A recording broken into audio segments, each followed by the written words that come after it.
పిల్లలు పిల్లలు 10th class అయిపోగానే మాకు స్కూల్ నుండి కాలేజ్కి రాగానే పిల్లలు అనుకుంటున్నారు కదా, ఆహా మాది స్కూల్ అయిపోయింది, ఇంకా మేము పెద్దవాళ్ళం అయిపోయినాం, మాకు రెక్కలు వచ్చేసినాయి, మాకు కాలేజ్ లైఫ్ వచ్చింది, మాకు కాలేజ్ అనగానే మేము మంచిగా ఇంకా ఎంజాయ్ చేస్తాము అన్న ధోరణిలోనే ఈ మధ్యలో పిల్లలు కనిపిస్తున్నారు. అది కరెక్ట్ కాదు. 10th క్లాస్ వరకు మీరు స్కూల్ దీంట్లో బాగానే ఉంటారు, క్రమశిక్షణగా టీచర్లు చెప్పినట్టుగా వింటుంటారు.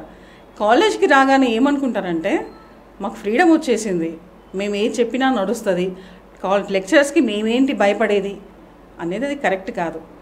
మీరు తల్లిదండ్రులు కష్టపడి మిమ్మల్ని చదివిస్తున్నారు, మీరు చదువుకోండి. అలా అంతేగాని మేము మొబైల్స్ చూస్తాము, మేము కాలేజ్ ఎగ్గొట్టి సినిమాలకు వెళ్తాము, ఫ్రెండ్స్తో గెట్ టుగెదర్ చేసుకుంటాము, కాలేజ్ ఒక వంకతో మీరు ఈ పనులన్నీ చేస్తున్నారు. ఓకే, ఇది కొంతవరకు బాగుంటుంది, ఎంజాయ్మెంట్ అది బాగుంటుంది.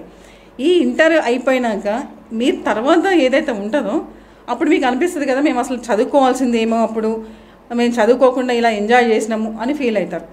ఏంటంటే మీరు తల్లిదండ్రులు చెప్పేది వినండి. వాళ్ళు ఎందుకు చెప్తున్నారు, వాళ్ళు ఎవరి కోసం చెప్తున్నారు, వాళ్ళు మిమ్మల్ని కోప్పడుతున్నారు అని అంటే మీరేమనుకుంటారంటే మాకు ఫ్రీడమ్ లేదు, మా నాన్న ఎప్పుడు నన్ను కోప్పడుతుంటాడు, మా నాన్న ఎప్పుడు చదువుకోరా అంటాడు, నువ్వు ఎందుకు పనికిరావు అని అంటాడు అని ఫీల్ అవుతుంటాడు కొడుకు.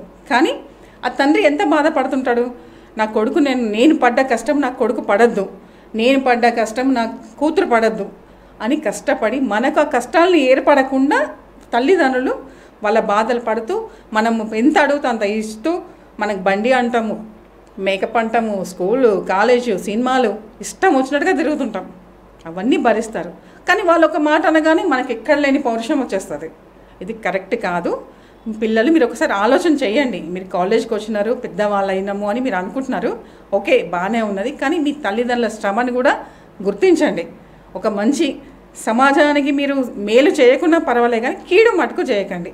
మంచిగా చదువుకోండి, మంచిగా జాబ్ చేసుకోండి, మీ తల్లిదండ్రులను బాగా చూసుకోండి.